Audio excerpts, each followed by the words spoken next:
Hey everybody, Paul Lindsey here, back with you here at Southwick after skipping a week. Unadilla, I stayed home. I couldn't be more excited. We're in the media tent. It's still raining outside. Irene closing in on us, but there was great racing as always here at Southwick. I love this track and I love a good mud race even more. And as Johnny O'Hanna pointed out in the press conference, these riders saw three different kinds of track today. The one in practice, which was really good, then the slightly wet version in the first moto, and then the really wet version in the second motos. And as always, lots and lots of great rides in the middle of the pack, some stuff you might not have seen if you weren't here. Let's get to the action in the 250 class.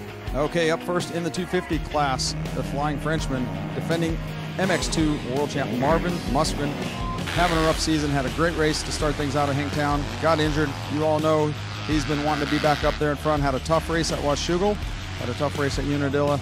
7-8 here on the day for 6th overall. Not what the Frenchman wanted, I'm sure, but impressive nonetheless from out of the pack in both motos, fighting up front in that top 10. Expect to see more out of Marvin before this season is over.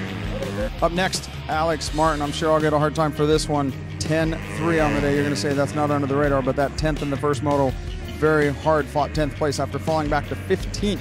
Halfway through the moto, he fought all the way back to 10th, and then obviously you saw a lot of him leading that second moto. I couldn't be more pumped for Alex. Seems like he goes good in the mud. Mount Morris, same thing, one of his best rides. Obviously his best ride of the year at Millville up to this point, but solid third place in the second moto. 10-3 for 4th overall for Alex Martin. Congratulations. And finally, my standout performance of the day, Gannon Anderson. Unbelievable. Had some problems in the second moto, had to fight through back to 16th to salvage an 8th overall. But in that first moto, folks, trust me, 4th in that first moto and on the gas, all alone, away from the leaders, but definitely a long ways from 5th. Gannon Anderson was on the gas here at Southwick, by far his best finish on the season. Congratulations, Gannon. Great ride for 8th overall. And last but not least, due to some technical difficulties here in the rain with the camera, we didn't get footage of these guys that we wanted to, but I want to give a quick shout out to the Medaglia brothers. Incredible battle all the way through the pack, 16th and 17th, then 15th and 16th, then 13th and 14th. Those guys were battling hard. The two Canadians down here making it work in the 250 class. 12th place in the first moto for Tyler, 12-15 for 13th overall. His brother Jeremy goes 16-29 for 21st overall. Great ride for the Canadians, and also Dalton Carlson all the way down from Minnesota. You'd think he was a local boy here, the way he was going fast in the sand. 17-18 from out of the pack in both motos. Only the second main event he's ever made this year. All the way from Minnesota, 18th overall. Great job, Dalton Carlson. All right, we're going to start out in the 450 class with local boy Robbie Marshall.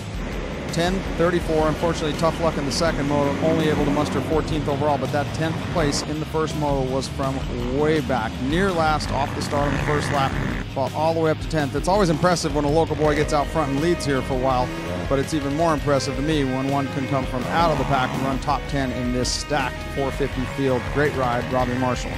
Another big surprise in the 450s, another Canadian coming down here, Colton Paciotti, after wrapping up the title up in Canada a few weeks ago. Steve Mathis is pumped on this one. An amazing out of the pack 5th place in the first moto.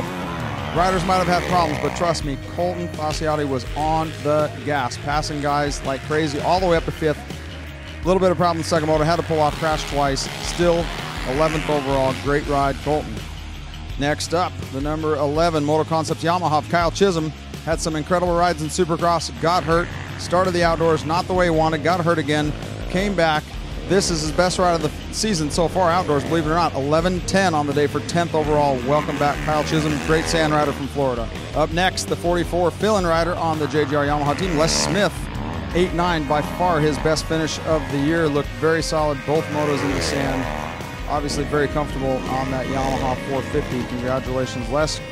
And last but not least, the elder statesman, the recently turned 46-year-old John Dowd, needed 25 points. Talked to him earlier in the day. He said, hey, if it happens, it happens. That's typical Dowdy talk, but he got everything he needed with a 9-8 here today. Great ride. Vintage John Dowd here at Southwick, 46 years old, 22 years with the national number. Make it 23 years now. You're going to see that number 16 on Dowdy's bike for one more year. Great ride, John Dowd. The locals were loving it. 8th place overall. Well, that's going to do it from here at Southwick. They're tearing the media tent down around us. Irene's not here yet. I had a blast. Lots of great rides on and off the podium. Congratulations to Garrett Swanepoel, first moto win of his career, and the first guy to crack into that pro circuit stranglehold on the podium. Congratulations to Brett Metcalf for his overall win, first time of his career.